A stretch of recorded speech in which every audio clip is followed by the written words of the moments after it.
So as we all heard, we're officially recording, so I'm going to get us started. So tonight, I cannot even be more thrilled.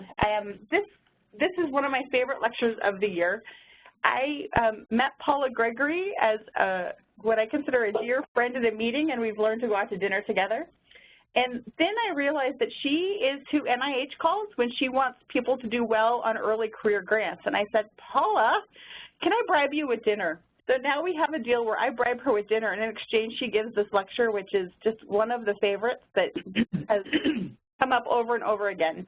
So not only, I think, are you going to find that this live lecture is going to be really helpful, but in the past, Paula's been willing to share her slides with us. And Paula, are you willing to let me post your slides again this year? Sure. And then I will post them also to the portal so you can look at them again and kind of rethink through them instead of on the fast and furious that we're going to be having tonight. As always, feel free to text me questions, or you can put them in through the chat, and then at the end of the night, I'll ask Paula those questions, and we'll have them on the recording. So if you do have to step away for patient care issues or anything like that going on, you can always come back and listen to it at the end. So Paula, can't thank you enough, and I totally owe you dinner next time you're in the area or anywhere fun. So take it away, Paula Gregory. Thank you so much. Thank you. I'm really excited to talk to everybody tonight. It's one of the most daunting things, I think, for junior faculty, new investigators is how do I get some money for my project? I've got this great idea, or I've got some data. How do I turn that into a proposal? So what I wanted to talk about is kind of grantsmanship. So with this much grant money,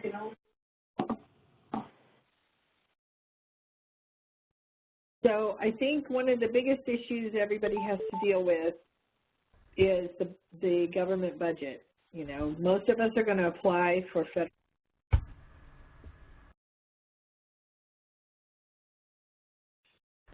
So even the best grants don't always get funded on the first go-round.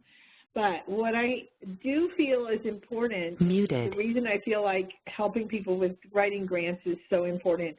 For clinical faculty, if you really have a bad experience with your grant proposal and they say mean things to you and they don't like it, you'll never do it again because you have plenty of other things you want to do.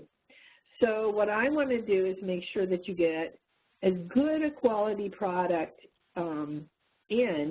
submitted, and then hopefully you will get, you know, reasonable review. You may not get funded, but at least you'll get hopefully useful information back, and you won't feel that you beat your head against a wall. I find it quite often with my faculty at LSU, they have good ideas, they're in just terrible packages. So one of the things we want to remember throughout the entire grant writing experience is just to edit it and edit it. Something that makes sense to you, which would be your grant and your idea, may or may not make sense when someone else reads it. And so if they say, well, I don't understand why you want to do this, you haven't done your job, because the whole purpose of a grant is to kind of sell an idea that you have. So there's a lot of things on the NIH webpage that are supposed to help you with you know, how to write a good grant. And one of the things they said was start with a good idea. Well, duh. But I think one of the things you want to make sure is that you're addressing a significant health issue. Even rare disease is a significant health issue in the sense that, yes, maybe only 1 in 5 million people get this, but the people who get it have such a terrible outcome, or the people who get it, or, you know, what we know about this disease will help us to understand other diseases like it. So making sure that you're addressing a significant problem. Do you have any, is it innovative? You know, are you looking at this problem in a new and different way? Because if you just want to look at the same problem that everybody else has looked at the same way they have looked at it in the past, why should we give you any grant money for that? And then lastly, is it understandable? You have to remember that, especially for the kinds of career transition awards that most of you would be applying for, that you're not going to get a specialist in your particular area. You're going to get somebody who's a generalist who can look at it and say, yeah, this is a good idea for this person. It's going to help them to learn gain some more skills and to be able to move forward in their transition as faculty. So get your application organized. Really, if I have 10 grants to look at for a study section and one of them is really highly organized, I'm already liking that one better than the others because it is where I can find stuff. You know, you have to think the reviewers are busy. They are seeing patients or they are teaching classes. They don't have time to look through these things. Make everything organized and clear. So what is it you want to do? You know, what is it you want to study? Why do you want to do that? How are you going to do it? What do you think is going to, what's your hypothesis? What's your expected outcome? And why is this important? So organizing this application, you've got to develop a logical outline. So, you know, think about how you would explain this research idea to your mom or your grandma or your next door neighbor. Just to kind of, how do you go from the big picture of this problem down to the area that you're most interested in? Make sure that you use section headings. You know, help the reviewers. When you're on study section, there are things that you have to score, you have to review. So make those easy for me to find so I can give you a score. Major and minor section headings. You know, you can beat this to death sometimes, though. Don't give it like 1.A to B, Roman numeral 3, you know, where the section headings are longer than the section. Again, making it easy for the reviewers. Don't make them work hard. Do everything to help them understand what it is you're working on, why it's important, and why it's reasonable. And for the Career Transition Awards, why are you the one to do this? Why are you the person? What is it that you're going to gain from this grant that you're applying for? And by gain, I mean skills and knowledge that will help you to be an independent investigator. That's what we're looking for with a K award from the NIH. What does this person want to learn, and how is it going to help them become independent? And that's actually 1/3 of the whole application is about you, the candidate. So one of the great things that the NIH actually has is sample grants. The National Institute of Allergy and Infectious Disease, NIAID, which is shown right here, and actually in the slide is hyperlinks to the site. But if you forget this, all you have to do is go to nih.gov, and that'll take you to the NIH webpage, and just type in on the search engine, sample grants. And what's really awesome about the samples is not only do they show you kind of what does a good grant look like, but they also have what are called summary statements, or the reviewers' comments on that grant. What did the reviewers like and not like about that grant? I use it all the time because sometimes there's parts of a grant that I've never written before. And so I'll go to this page and say, oh, I need to find how to write a multi-PI plan. I've never been on a multi-PI. Oh, easy. We'll just look it up.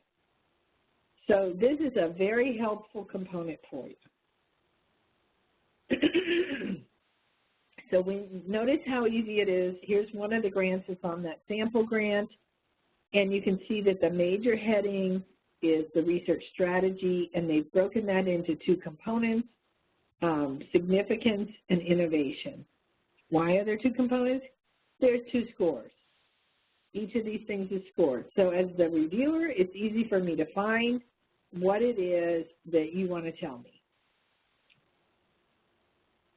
If you can't explain it clearly, simply, you don't understand it well enough.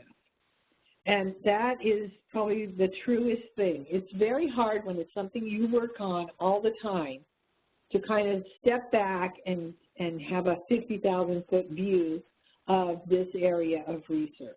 But that's what you need to do in your grant in order to kind of bring the reader along from this big problem.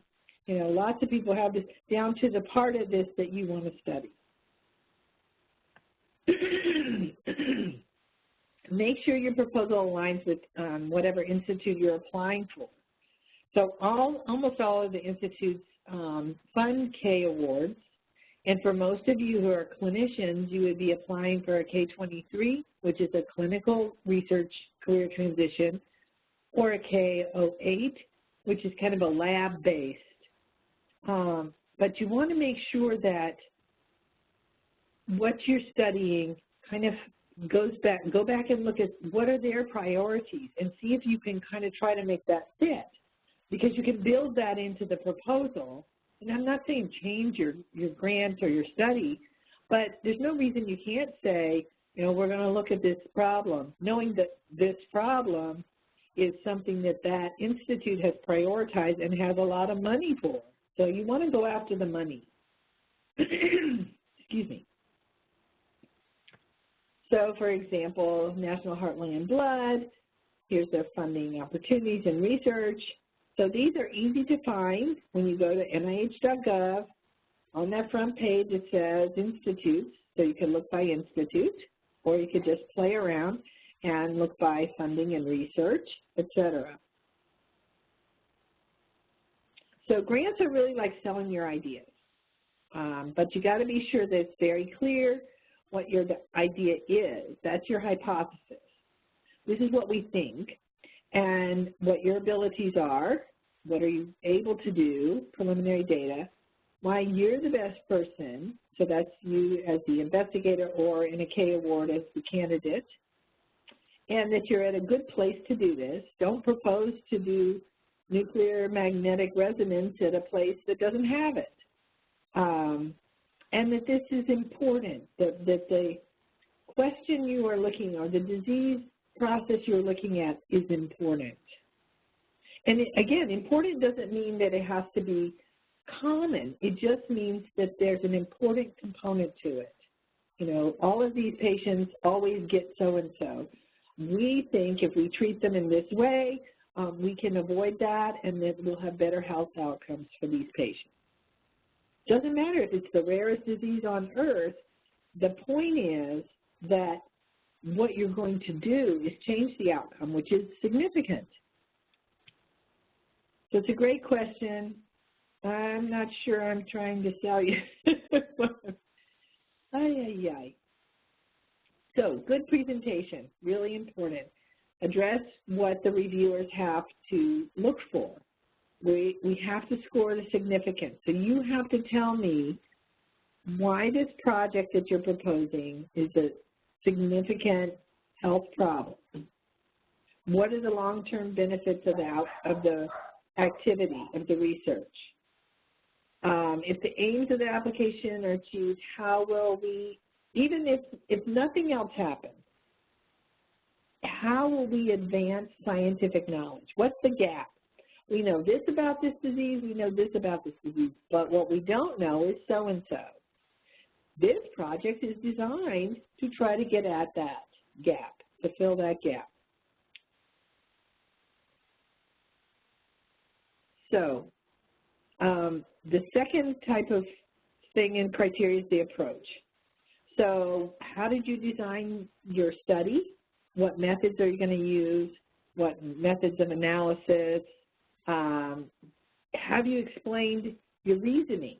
So if there's 10 ways to analyze this whatever thing you're studying, and you've picked one, why did you pick it? Don't just assume that they know that you picked it because you're at the place that does this. You have to say it, and guess what? You have to say it more than one time.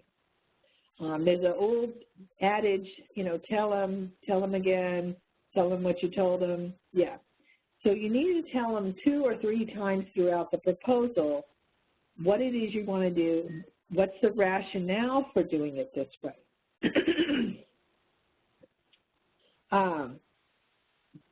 You have to say if there are potential problems. And you can't say, oh, well, we run these all the time, there won't be any problem. Well, that's awesome. Why should, really, that's all that you can tell us? So I think you have to, what they're looking for is your thought process. I've planned to take these blood samples, and then we'll do whole genome sequencing on them. Oh, nothing could go wrong because I'm at a whatever place. Well, here's something that could go wrong. People might not give you the blood samples. So, again, it may be something very simple. You say we could have a problem with recruitment, and therefore what we're going to do is to do X, Y, and Z to avoid the problem. So you want to just show that you're able to, again, think past just my idea is to do this thing. What could go wrong? And do I have a plan B, so to speak? The innovation. So for K awards, the level of innovation doesn't have to be very high. If you're addressing a significant health issue, you don't have to come up with a whole new technology to do that as a new person who's in career transition, who's learning something new. But you can say, this is the first time anybody's applied a common technique to this disease, or this is the first time somebody has used this common drug on this rare disease. So just make sure that you can say and use the words.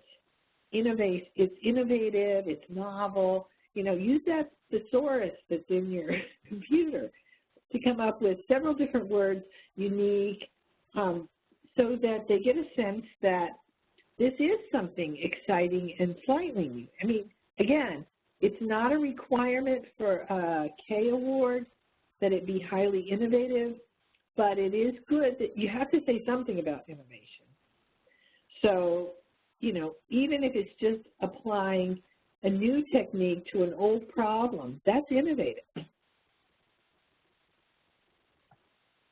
The investigator, how do you present yourself? Well, this is probably one of the weirdest parts. For the K awards, you have to write a career development plan, and it has 3 components. The first part is about you as the candidate. What's your background?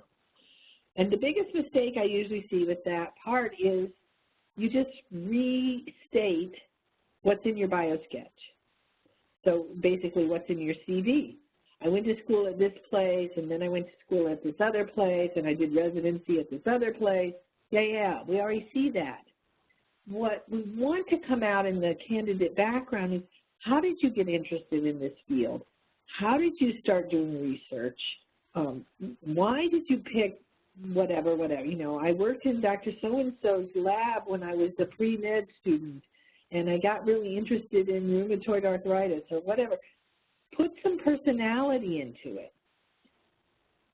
Make sure that if you won some kind of award or something, yes, that's in your bio sketch, but also, you can't list every award you won.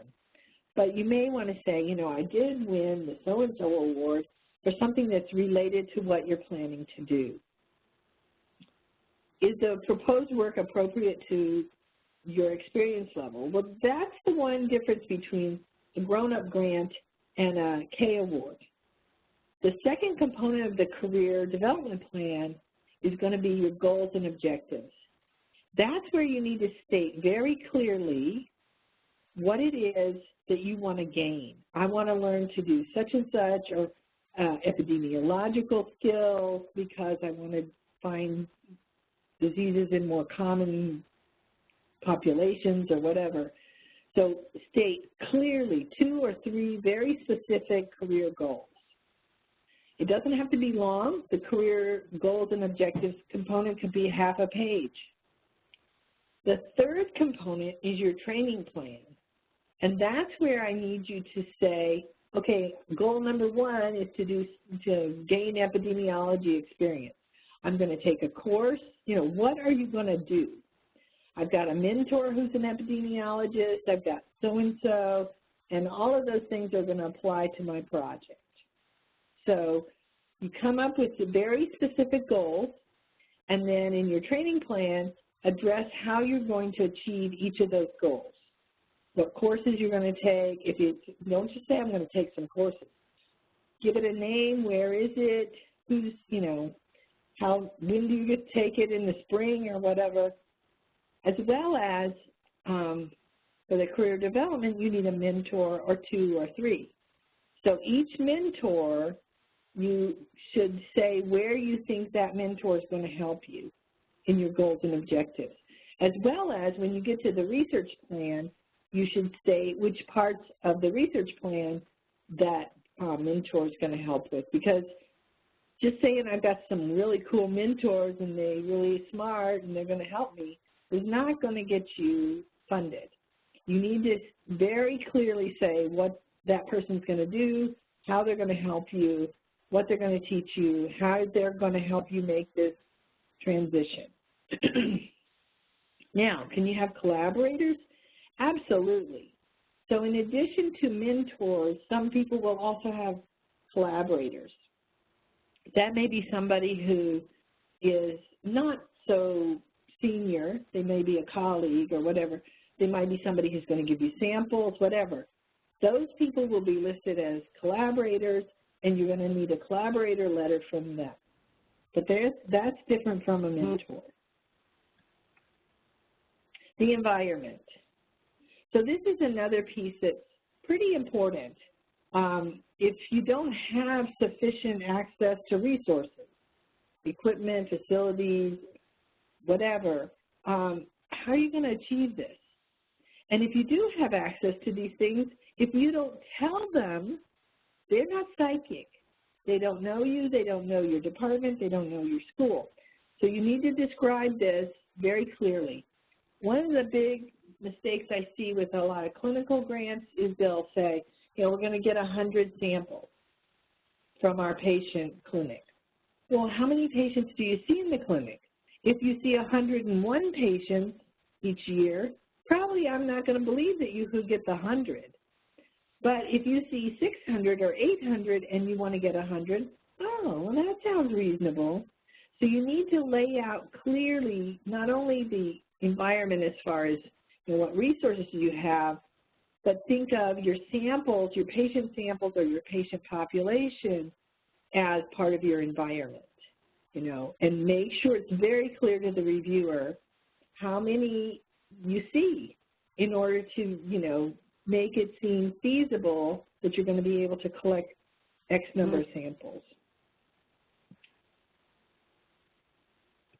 So when you go to the NIH webpage, there's a component called the Grants and Funding button.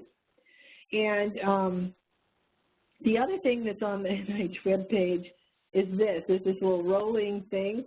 It's like Rare Disease Day is coming up. And how do I know that? Because it was actually on the NIH webpage.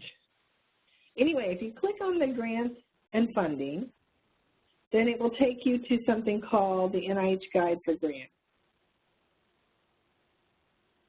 And the NIH Guide for Grants, it used to come out as an actual piece of paper. That was probably 1,000 years ago.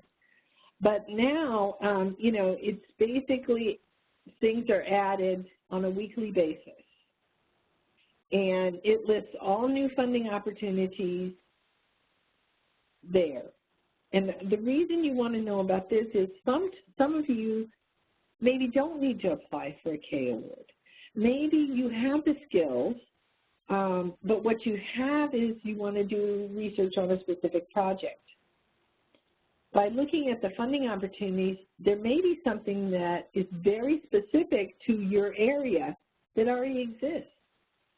And you will also find out about the smaller grants. So there are small 2-year grants that many junior faculty can apply for if they have some preliminary data already. Those are called R03 and R21s. Both of them are 2-year, and the advantage of them is that they give you the time you need to get some more data in order to compete for a bigger R01 type grant. Likewise, I don't want to forget this, some of the institutes have now instituted a new thing. If you get a K award, you can compete in a closed competition for an R03. So NHLBI, which is the heart, lung, and blood, NIGMS, NIAMS, arthritis and musculoskeletal, and NIDDK, diabetes and kidney disease. All of those have made these new funding opportunities available. And so that is to help supplement the money that your mentor might be putting towards your research. Because the K awards are not really going to give you a lot of money for your study. What they're going to give you is protected time. For a lot of clinicians, that's the most important, part, is just being able to have the time to do the research. However, in order to get maybe additional data, you can apply for these R03s, and the only other people competing for them are other people who have K awards. So I really think it's a good idea, and hopefully we'll see more and more institutes doing that. So if you look on the NIH guide, you can search by the type of grant, you can search by a search topic. Sometimes the topic, it reminds me of Google when we first, when Google first came out and you would type something in and it would either give you everything or it gave you nothing.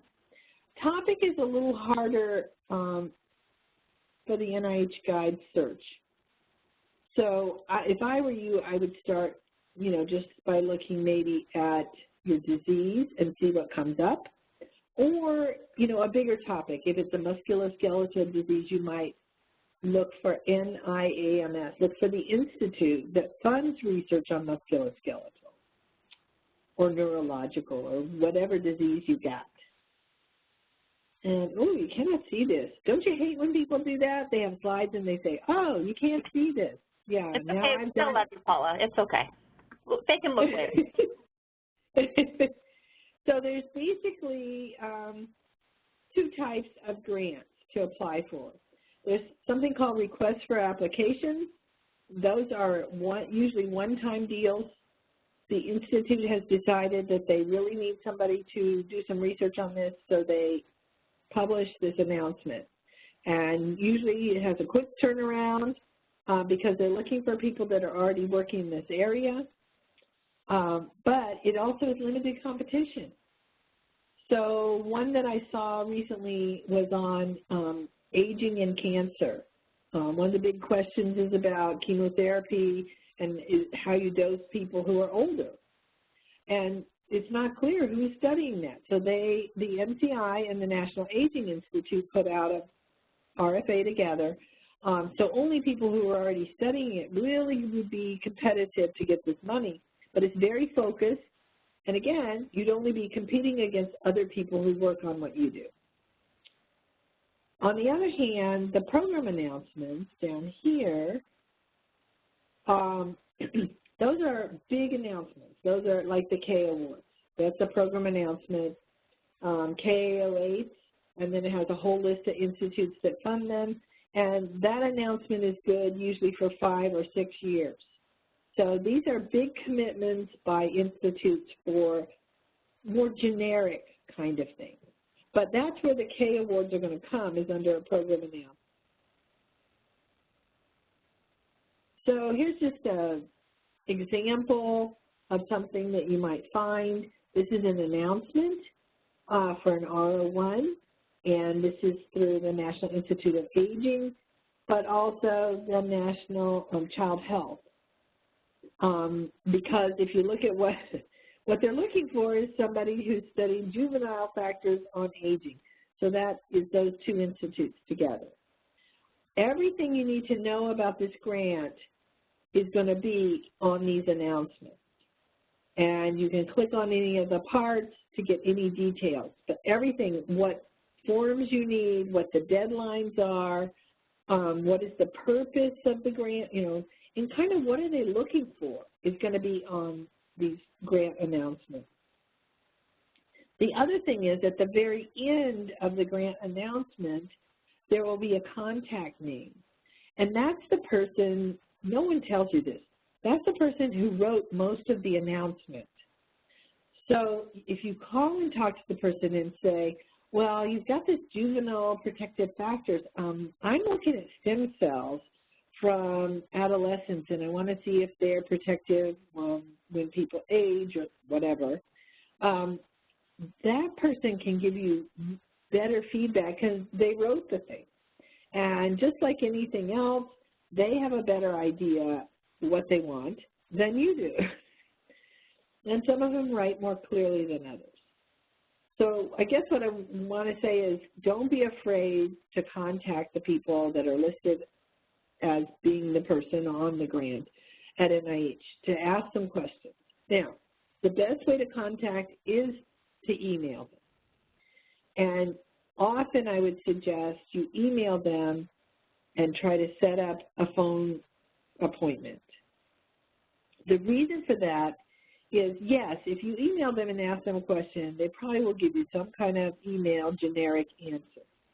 However, if you make an appointment and you say, I'm really interested in this grant thing, but what I'm studying is so-and-so, do you think it will fit within what you're looking for, et cetera? You can get a lot more information from them. And the thing to remember is these people are federal employees, and so anything they put in writing is considered a legal document, and that can be problematic for them. So a lot of times they will be very careful what they say in an email, whereas on a phone conversation, likewise you'll have this kind of give and take. So you can, oh, well, what about this? Well, we also have some samples of this, or what if we also looked at this, versus just, 100 emails. However, most of these people who are in charge of these grants also go to, scientific meetings. They also go to meetings on campus, et cetera. So the best thing, just to cold call them, you may not catch them in the office. So setting up just a phone conversation that fits with your clinic schedule and they'll fit with their busy schedule. Good reviewers. So what makes a good reviewer? That's somebody who they've got an organized proposal. Make it easy for them to understand. Make it easy for them to find things. When your proposal is reviewed, you will have 3 people who read it carefully. There may be 20 people in the study section, but only 3 people read it really carefully. Well, okay, one person read it really, really carefully because they're reviewer number 1. Somebody else read it pretty good, and somebody else kind of read it because they had to read some other things really good.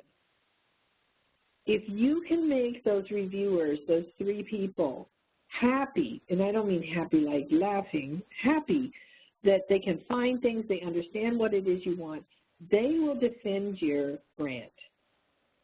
They will stand up for you. They will say, this is a really great grant, this is a really great person, they're looking at a really important problem, and I think they definitely have a bright future in research, et cetera. Likewise, if you have a grant that's disorganized or vague, even if you think the person has a lot of potential, as a reviewer, I'm like, honey, I got 10 other people over here who could get their crap together. Why couldn't you? So you can't review them as positively. And so here's the thing. You've got these 20 reviewers and 3 people who read your grant. They present to the whole group their impression of your proposal. No one else has read it carefully in the 17 other people. And so if they have a bad impression, they're going to convey that to the group.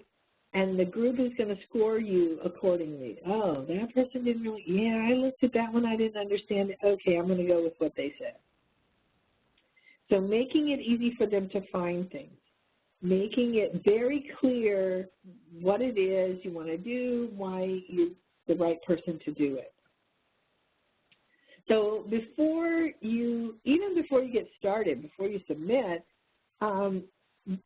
look at and figure out which institute. And I think for many of you, that may not be as clear. Probably most of you aren't studying like diabetes or cardiovascular disease, because I'm pretty sure those are not that rare. So again, contacting the NIH and saying, I study so-and-so. It's a neurological but also a muscular disease. Where do you think it fits? Or it's a childhood disease. Do I go to child health? Are they interested in funding that kind of research? And if they're not, most of them, especially if you're talking to the people in charge of the career transition, the K awards, are very helpful and very nice. So they'll say, well, I don't think that fits with us, but here's who I think you should call, the guy over at such and such institute. Then after you've written the grant, send it in, and let's say you get your score. Maybe you got a score, but you're not sure, for K, you're not going to get a percentile. So you don't really know where did I fall. I've got a 2.1. Is that going to get funded or not? Because you had talked to that program officer, that person at NIH, prior to sending in your grant, now when you call them, they kind of know you. So it's a little more familiar. You say, I really need to talk to you about what this means. Do I need to rewrite or, resubmit my grant? Or do you think it might fit within the funding? They can't tell you, and they will not tell you, yes, you're going to get funded. So I had someone at my school who had a K award she sent in. She got the highest score in the whole study section. She got a 1, which is the best. It's perfect. They would not tell her that with a score of 1, she was going to get that grant. I kept saying, of course you're going to get that grant. She's like, but they won't tell me that. So talking to the person at the institute, they can answer questions about whether you need to be getting ready to resubmit or whether you should, just wait and find out if you got it. The biggest problem that most people are going to have with their grant, the reviewers are going to say you don't have enough data. So guess what? When you sent it in, you didn't have enough data, but it's been 6 or 8 months since you sent it in. I bet you have some more data now. So if you need to resubmit, you're ready to go because you've collected more samples, you've done more analysis, et cetera, in the time that the grant has been being reviewed. So you can talk to your program officer at NIH or NIH person and say, one of the comments, or maybe sometimes you have 2 comments. 2 of the reviewers say 2 totally different things, and you're like, which one do I do? This guy says do more, and this guy says do less. What do I do? So the program officer is the person that was actually there and heard the discussion and knows what people felt, what the whole study section felt you should do. So cover letter, yes. So when you write a K award, you need to write a cover letter suggesting which institute you think it needs to go to. I'm studying a childhood disease and I'm studying outcomes that affect children, so I feel that my K award should go to the Child Health Institute. They don't have to send it there, but most of the time they're really happy that you gave them an idea where to send it. But you cannot request or suggest specific reviewers.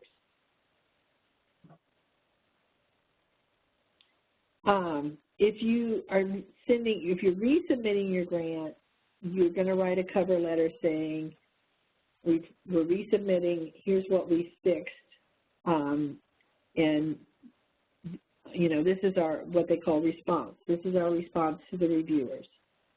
The biggest thing I find for new people writing grants is it makes you mad, oh, they said we didn't have enough, but we have plenty of patients. Okay, if they said you didn't have enough, you didn't make it clear to them. So we need to, again, not so much think it's always the bad reviewer as much as we didn't communicate clearly in our proposal, etc. Don't be argumentative. They will just trash you if you send it back with, you know, the reviewer said this, but it was in there. Well, too bad. We thank the reviewers for their thoughtful review. You know, this is, people spend hours reading your grant, trying to write, hopefully write, not nice, but constructive criticisms that will help you improve your proposal, improve your science, and they get $200, not $200 per grant, $200 if you have 20 grants to review or 5 grants to review. So you don't want to really make them mad. And the second thing is you don't want to make them mad because they're going to try to get the same people to read your grant the second time because they already know, you know, what you had proposed. And so it'll be easy for them to say, oh, yes, they've improved this. They needed some more data. Now they've got data. I really believe this is a great project. So just, you know, if you can write the argumentative and abrasive response and then throw it away and start over. So the peer review process, I didn't realize that lots of people, I have one junior faculty I'm working with, she's very savvy. She knows how to use all the NIH things, blah, blah, blah. We started talking about the review, and she had clueless. So we don't really care about all this initial review, blah, blah, blah. What we care about is basically you will be reviewed by a group of people who have some expertise in your disease area. They will not be component experts like you would get if you are applying for an R01. They will be people, a lot of times they'll be people who have trained a lot of junior faculty, they've been mentors themselves, and are experts in that area of research. They are assigned these reviews. You will receive a list of who, it's called a roster, who is reviewing your grant. Now, that's the whole study section, not the individuals who review your grant. Somewhere on that list of 20 people are the 3 who read your grant. And you might look at it and say, ooh, I'm doing GI and this guy's GI, so he might. You can guess. You might be right, you might be wrong. But you're not going to know exactly who reviewed it. And you're not to contact. You get the roster, don't call the people. That's verboten. Anyway, once they review your grant, and again, they're so happy with your grant, and everybody give it a 1, it's awesome, it's fantastic, and you get your score. What you don't get is your actual comments until maybe 4 weeks later. So even if you get a good score, you kind of want to know, what did they like? Ooh, did they like this idea or this idea? But you won't know that for about a month. And then you get your review comments, and they're organized by the scoreable component. So there'll be a score for overall. There'll be a score for the significance for the research plan and for the candidate, the mentors, and the environment. Anyway, once you have this score and you got this awesome score, we're going to give you a 1.1, almost perfect. Then it's going to go to the institute for them to kind of rubber stamp and say, oh, yeah, 1.1, we're giving them some money. So it has to be approved by the institute and by their advisory council, which is actually outside people who are not NIH employees. Then the final decision is the director who says, well, these smart people said give them money, let's give them money. 99% of the time. They're going to allocate the funds, and then you're going to get this notice, woo, you got your money. This whole process for one grant is almost 9 to 10 months long before you would actually even begin to get the money to get started. Now, the flip side of this is if you get a fundable score and they start working on getting it approved, most people can go to their university and say, look, you know, I just got this grant. Can we go ahead and start planning for when I'm going to have this protected time? And they can plan your, you know, clinic rotation, clinic assignments, et cetera, based on the fact that they know that you're going to have protected time. So let's say, again, maybe you don't get it the first time. Most people don't get their grant the first time. But you're going to write, you have a one-page response. It's called the introduction. You want to address as many of the criticisms as you can and respond as constructively as you can. Now, again, I think the main criticism most people get on their first time is there's not enough data. But you've had 6 or 8 months to get some more data. Sometimes there's things you cannot fix. You know, if they don't like your background, or they think you came, I have somebody who went to school in Montana. Well, Montana, what does he know? Well, he can't change where he went to school. It is what it is. So you have to, you know, fix as many things as you can. And one of the other things I would highly recommend is, in addition, there's no rule that says you can't go in and kind of double check and edit your writing. Check for grammar, check for typos. There's nothing more irritating than reading a grant that's full of typos. I actually had to put that in my review for a grant. I was like, this is a really good idea, you know, but it was a little distracting, all the typos. So there's nothing that says when you resubmit, when the grant comes back, that maybe you thought of a better way to say something, or that you just have somebody go through and double-check the grammar and double-check the typos, et cetera. Again, talk to the program officer if you're resubmitting, and make sure that you have clear communication with them. So it's really important, just saying. Again, update your preliminary results. So again, you probably got a lot more data now, and maintain communication with the scientific administrator. Okay, so writing grants does seem a little bit like insanity, doing the same thing over and over again. But the reality is, if you come close with a score, especially if you are writing a K award, the likelihood, if you resubmit, that you will get funded is much, much improved versus with an R01 grant. If you submit something and they don't like it, and then you come back with more data but they still don't like it, not so good.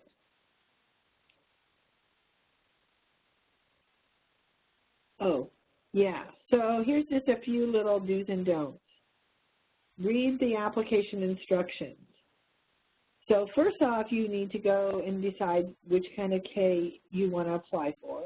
I think most of you are going to be clinicians, so you'll either be doing a lab-based project where you would apply for a K08, and your goals and objectives would be related to gaining some lab skills, or a K23, which is a patient-oriented grant, in which case you're going to gain skills in how to do like outcomes kind of research, patient-centered outcomes research.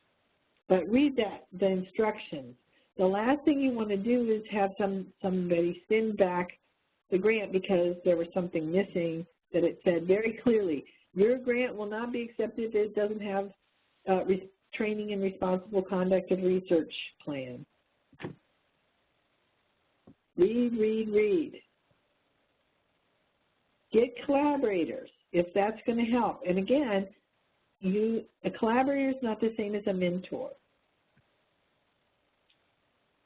make sure that if possible you have somebody else read over your application. The flip side of that is sometimes people have 20 people read over their application. It's so changed at the end that it's not even their original application. When you resubmit, answer the critiques the best you can. And I'm going to be very honest here. Reviewer number one's critiques are the most important, so try to respond to those, even if you, but if everybody said you needed more data or that you have that's not the best way to analyze this stuff, if all 3 reviewers said that, you better respond to that. And then this is just something I'll leave in the slides that you can look at. It's just common mistakes. I kind of already mentioned what most of those common mistakes are. So, again, I think just not being clear, you have to think outside of your own sphere, thinking about how to explain what's the feasibility. That's a huge thing that the reviewers are looking for, is how feasible is this? Do they have enough patients to do this? If they don't have enough patients, do they have collaborators who are going to provide them with patients? Do they have the skills? Are they going to develop the skills? Oh, they're still working with the same guy that they worked with to begin with. Is that a good idea? Well, who knows? So, make sure that you really lay everything out and say it more than once. So I'm going to stop at that and then see what questions you guys have for me. So anyone have questions? You can hop in. They're all asleep. No, I'm just kidding. So I'm actually going to ask a question. Oh, perfect. Go for it.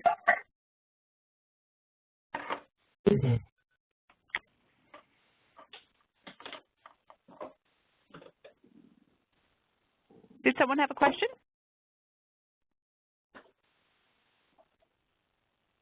Okay, then I'm going to start with one because we can't hear you if you are talking. I wanted to ask a question we heard last year was that someone mentioned that they felt like the person that they were in contact with NIH wasn't very helpful. What do you do if you happen to get that one person having a bad day? Where do you go next? Yeah, I will say I think that the NCI is pretty notorious for not being as helpful as they might be.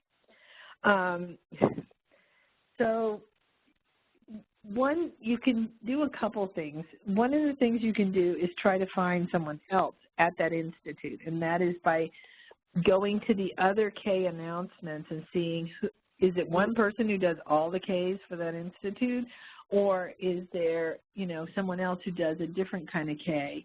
Because a K is a K. They're all going to be specifically focused on career development. So if you can't get a lot of help out of one K person, see if the institute has another. Bigger institutes like the Cancer Institute or Heart, Lung, and Blood will have different K people. If anybody's studying anything related to diabetes, NIDDK has the most helpful person I have ever met. He's awesome. But I think what you have to do is, again, if you can't get that person, we have one, he wouldn't even reply. He said, I can't talk to you. Really? That's your job? So I think that is a problem, and the best way I know is just to find somebody else in the same institute, because if you've got a disease-specific thing, you're going to have to stick with that institute. Great. Really helpful. Find another person. Take-home message there. Anyone else have another question? Can you hear me? Yes. Okay, sorry, I've got laryngitis, but I'm going to ask you a question. So I am just entering the second year of my faculty position. I'm a clinical faculty, and I'm wondering how important, I'm sure this depends partly on the mechanism, but I'm wondering how important is it to have a track record of like getting smaller internal grants from your institution or other types of awards before trying to apply for a larger award like an R or a K award? Well, not so, okay, for a K, not so much. One thing they will be looking for with a K and an R is your productivity. So if you're able to collaborate with people and show that, you know, I've been working with these people and I'm on some papers with them, you know, we've turned out some papers already, that has more weight to the reviewers than the fact that you maybe got an American Heart Association or some kind of little so-and-so foundation grant. The value of those small grants is that they give you the money to get some data, you know, and not everybody who's a clinical faculty is going to have a startup package. So having a small foundation grant that can help you get some preliminary data, you have to have some preliminary data, even for the K. And so that's a good way to get it, but it's not going to help as far as, you know, oh, look, she has these grants. And sometimes for the K, it can even hurt. You know, if you look too qualified, I've got 5 grants. I had somebody, I'm not kidding, she had 3 grants and 36 papers. And she kept saying that throughout the whole grant. And guess what the reviewer said? You don't need a K. You're smart. You're good. You don't need this. You don't need any more training. So you kind of don't want to shoot yourself in the foot by being too good, but use those grants to get some data that relates to the proposal. So how much productivity would a typical K award recipient be able to show? Like, would it be, you know, like 5 or 10 publications versus the 36? And you know, like, yeah, what kind of productivity are they looking for? Well, I think, you know, a few papers, not necessarily all on the topic that you're proposing, but showing that maybe as a fellow, you've got some papers produced. I mean, they're looking at your whole portfolio. But also, if you are working with a mentor for a K, you have to work with a mentor. Have you done any papers with the mentor? Even if it's just presentations, you can play those up because then it shows that you actually know the mentor. Sometimes people are proposing things, and I've seen the letter from the mentor, and it doesn't even have the right person's name on it. You're like, I don't think they know each other. So a couple papers with the mentor is more important than having, you know, 20 or 30. And the person with 36, she is an epidemiologist. So she was on everybody's study because she was doing the epi part. But it really ended up, there was nothing wrong with the fact she had a lot of papers, but the fact that she played it up to make herself look competent, it backfired because they went, you're too competent for this kind of grant. Yep. So speaking of grants, you're too competent. I know, Paula, you're so good. You're leading me right into the reminder to the group is that we're actually going to have a couple more speakers this spring about interesting grant funding opportunities. So we're going to have someone from PCORI talk to us. So that's the Patient-Centered Outreach Institute. We have someone from some family groups that offer small grants talking about what they're looking for in an early career researcher. We have someone from NORD, the National Organization of Rare Diseases, that's going to come and talk about how they think about funding and how they're trying to help family groups develop funding sources for people just like you guys. So this is just the first start. So we talked about federal opportunities tonight. And as you can tell, you can see why we start with Paula, because Paula rocks. I love her. And we're going to talk about some other options this spring. So it's funding spring is what I like to call it. So all spring long, once a month, we're going to have funding ideas for everyone. So look forward to a few more funding opportunities coming our way still. We're also going to have a couple of sessions on advocacy. So how do we advocate for rare diseases to try to increase funding? That's been a little tricky to get those people. As you can imagine, DC is a little bit busy right now. You can only imagine, I'm sure. But my main speaker has been a little hectic.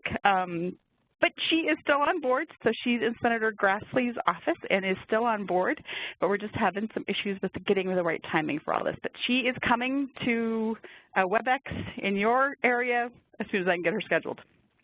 So that is the spring coming up, everyone, and Paula might just come and have wine and hang out with me at some of these WebExes in the future in case anyone wants to join us. You certainly should. So if no one else has questions, I'm going to wrap it up tonight. Anyone else? Awesome.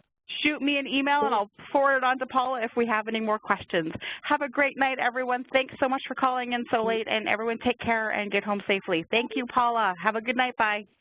Thank you. Thank you. Bye. Thank you, Paula. Thanks. I enjoyed it. Good. Thank you so much. I'll talk to you later. Bye, girl. All right. Bye.